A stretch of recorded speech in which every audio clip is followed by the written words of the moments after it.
पाळ मातीवर होता अभिमान, पण आले परराज्य अन झाले प्रजेचे हाल. पण एक होते व्यक्ती त्यांची शंकरावर भक्ती, 16व्या वर्षी केली सिंह गर्जना.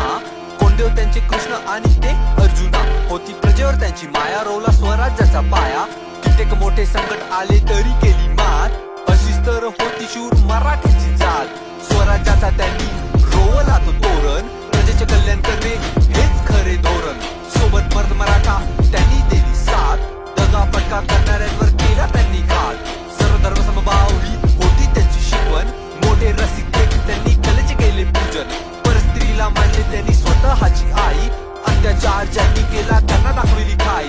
म्हणून प्रजा म्हणे त्यांना जाता आमचा राजा. राजा झाला महान, राहिली सोबत त्यांच्या प्रजा. आले शाहिस्ते खान, अफजल खान, आला सिद्धी जोहर, हरवू नाही शकले कारण होते मावळे तोरण. राज्यासाठी लढले